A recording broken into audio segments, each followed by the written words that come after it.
As primárias argentinas indicam o grande vencedor Javier Milei como um candidato antissistema e anti-establishment, fazendo sucesso na Argentina. O que significa isso para a Argentina e, claro, para o contexto latino-americano. Notícias importantes relacionadas também à Rússia, que intercepta aviões da Noruega próximos ao seu território, e enquanto isso a Escócia intercepta caças russos. Na esteira também, pessoal, da guerra Rússia-Ucrânia, a gente tem o Lula falando e pedindo humildade para o Putin e para o Zelensky, e o Putin anunciando o desenvolvimento de submarinos nucleares com capacidade de disparar mísseis hipersônicos, com uma capacidade de 900 quilômetros de distância. Zelensky é assolado por casos de corrupção envolvendo ali, pessoal, o recrutamento de soldados, de militares na ofensiva contra a Rússia, e a Coreia do Norte afirma que vai desenvolver mais mísseis para eliminar os seus inimigos. Dentro de um contexto de venda de mísseis para a Rússia e também da demissão do general-chefe e a promessa das tropas se prepararem para uma guerra, é óbvio que isso preocupa a Península Coreana. Se vocês querem entender um pouco mais sobre esses assuntos, e muito mais também sobre geografia, geopolítica, atualidades, política, polêmicas, enfim, tudo para você se manter sempre bem atualizado, já se inscreve no canal, deixa seu like e compartilha esse vídeo, que eu, professor Ricardo, conto muito com a sua ajuda. Belezinha? Pessoal, só antes do vídeo, recado rapidinho aí para vocês. Se você tá aqui no meu canal, eu tenho certeza que você curte geopolítica, táticas militares e jogos de estratégia. Se você curte realmente tudo isso, e eu confesso, pessoal, que eu curto bastante também, tá? Eu tenho a dica perfeita para vocês, que é o jogo Conflict of Nations. Ele é um jogo sensacional, totalmente gratuito e online, em que você disputa uma terceira guerra mundial com outros 128 jogadores. Você vai escolher um país que de fato existe, com todos os ônus e bônus. Talvez um território grande, mas mais fronteiras para serem defendidas, por exemplo. Pô, galera, de acordo com os seus princípios, as suas crenças, você vai adotar uma postura mais agressiva, mais defensiva, fazer inimizades, alianças. Pô, de acordo com o seu país, precisa mais de ataques aéreos, desenvolvimento de caça? Você pode. Posso desenvolver tanques, posso desenvolver, por exemplo, submarinos nucleares. Tudo de acordo com o que você acredita que vai ser a melhor tática militar.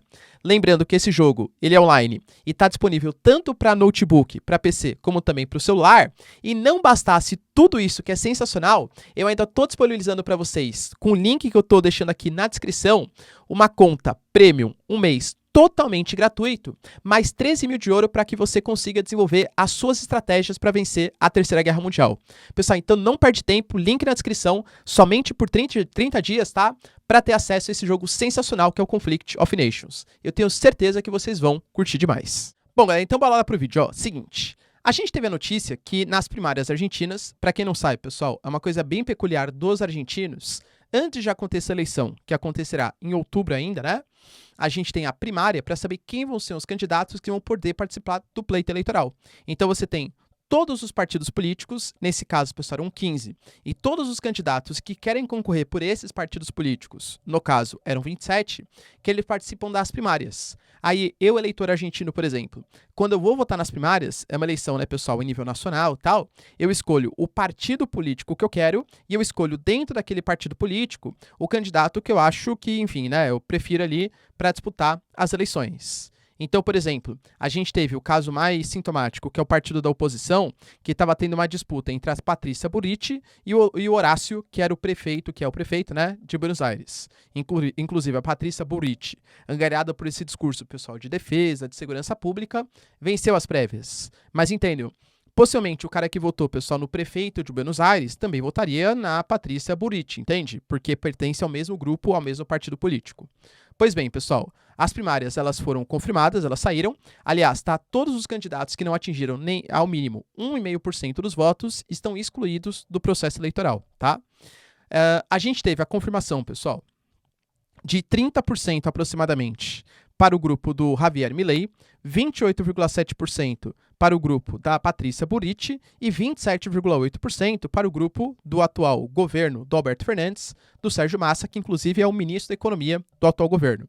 Então percebam, né? A gente está vendo a mídia colocando 30% para o Javier Milei. Cara, é bem sintomático porque ele estava sendo apontado como o terceiro colocado, né? O terceiro grupo, partido político mais popular, e venceu. Claro que isso é bastante sintomático. Mas entendam que a eleição está muito longe de ser concluída.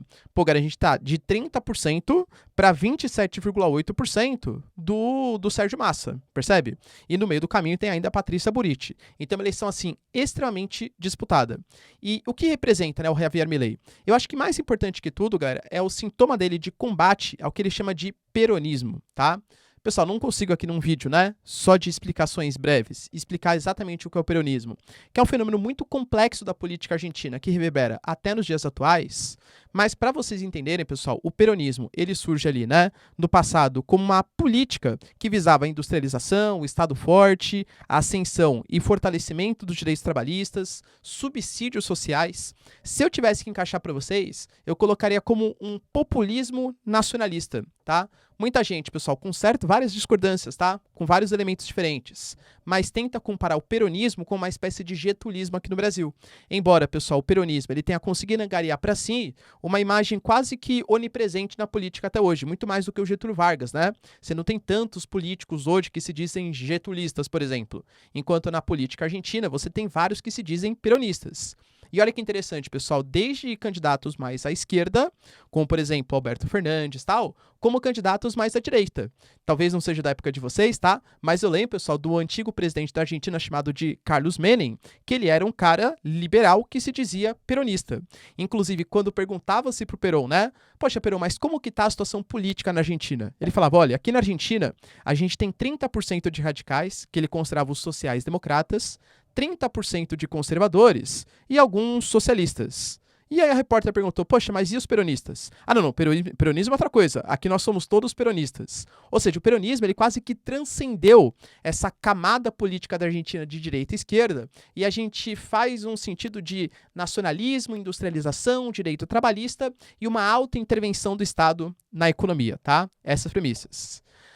Tanto, pessoal, que por mais que a Patrícia Burit, que vai ser a candidata da oposição de uma centro-direita, ela não se define exatamente como peronista, fato é que parte da população argentina, mesmo tendo uma raiva, entre aspas, né, do Alberto Fernandes, da Cristina Kirchner, não vê nela a solução, e sim vê a solução na Javier Milei. Aí sim, pessoal, Javier Milei, que ele é anti-Estado, se define como anarcocapitalista, um libertário, não acredita na influência do Estado na economia, esse cara vai ser o responsável por combater o peronismo, tá?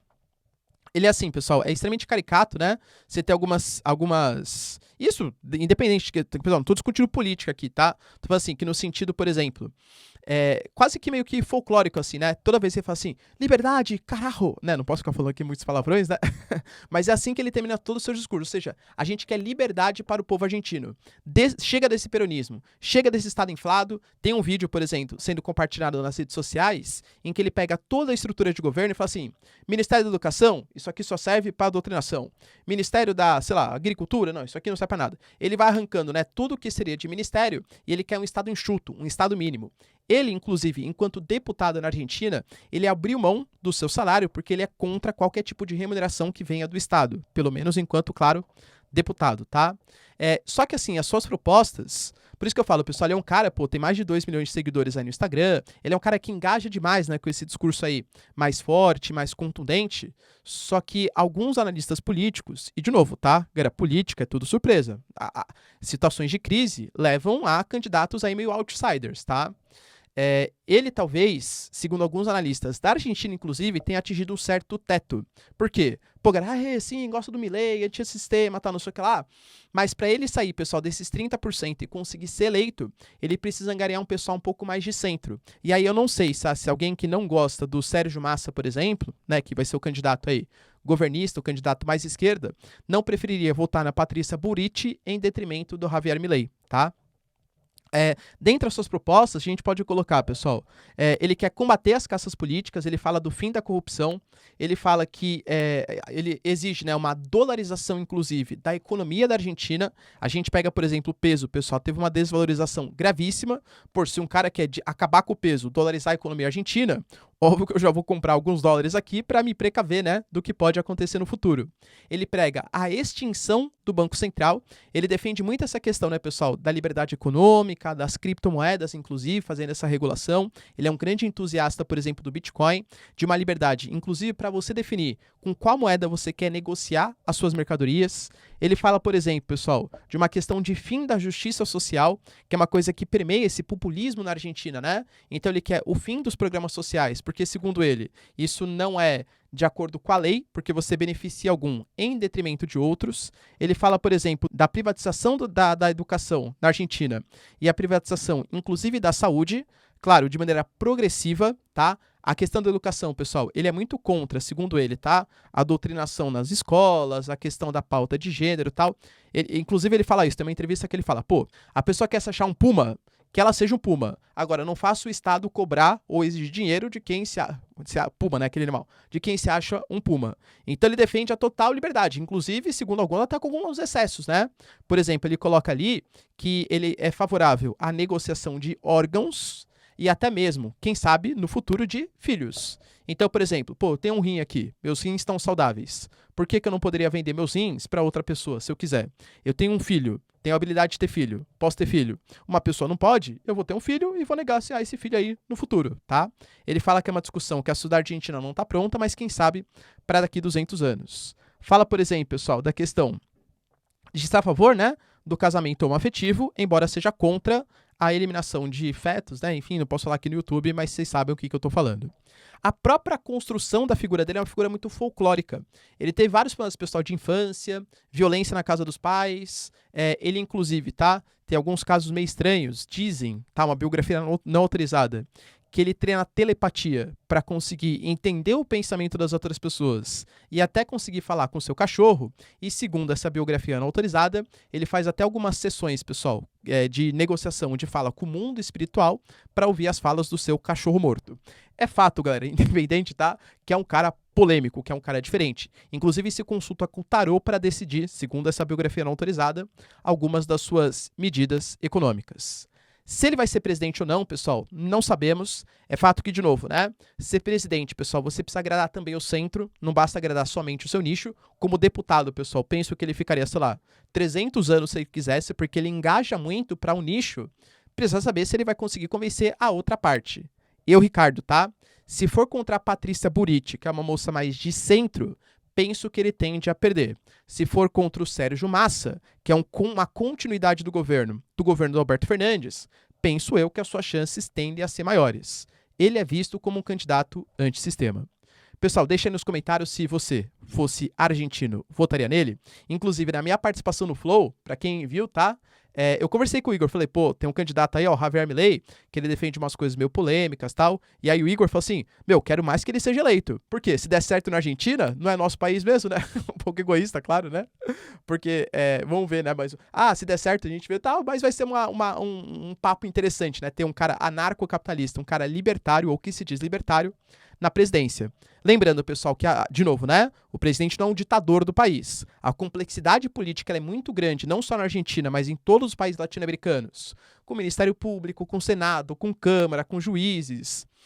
Vamos ver, né, se essas temáticas mais radicais vão ser aprovadas pelo Congresso, tal. Mesmo que ele seja presidente, pessoal, desconfio que ele não vai conseguir tomar todas as medidas que ele gostaria, pelo menos enquanto candidato. Outra notícia, galera, que vale a pena a gente comentar, tá acerca de entreveros, interceptações. O Reino Unido confirmou, pessoal, que na Escócia a gente teve aviações russas, bombardeiros, inclusive, nas Ilhas Shetland. O Reino Unido interceptou esses bombardeiros e, segundo eles, não houve grande resistência da Rússia.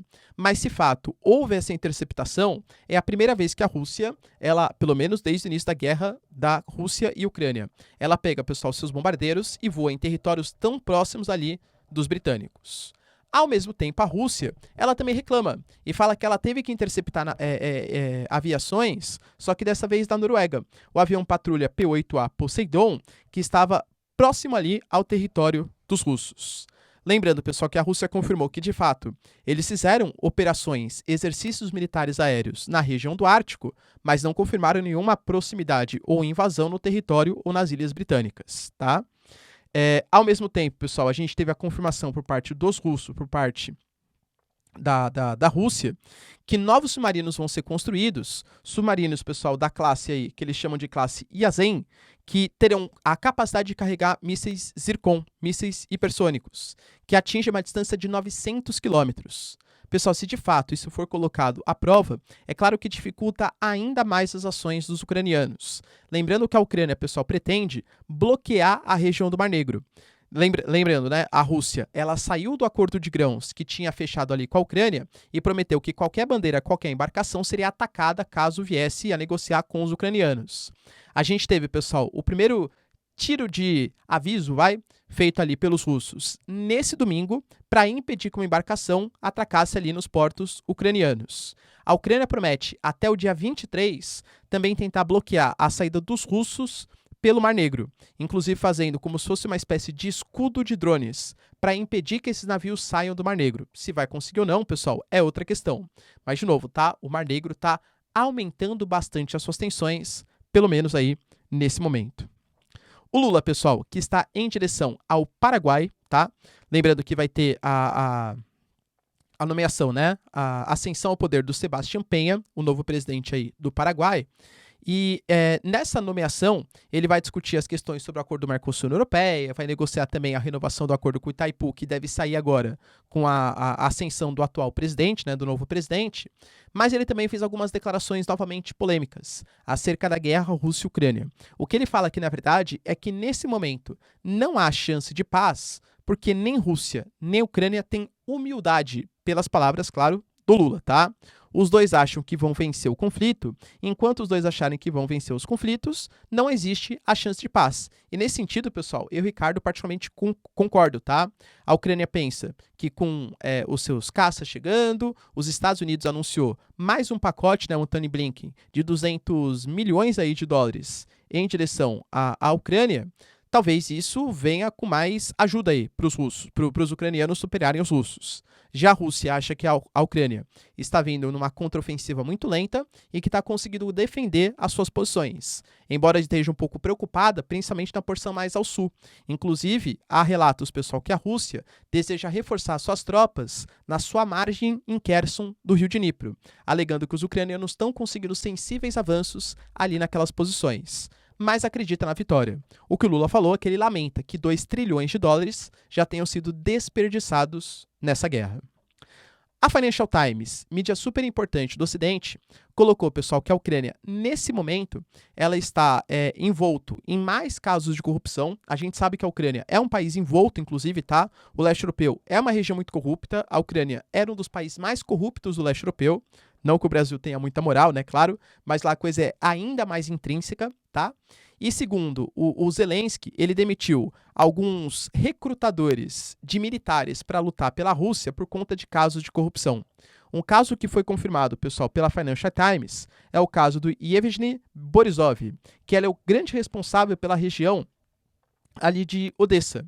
Segundo os relatos, pessoal, ele cobrava de 3 a 5 mil dólares para fazer com que, perdão, de 3 a 10 mil dólares para fazer com que o cara, se ele não quisesse lutar, ele pudesse mostrar documentos falsos, sair por fronteiras ali, ou pontos, né, não oficiais, e pudesse fugir.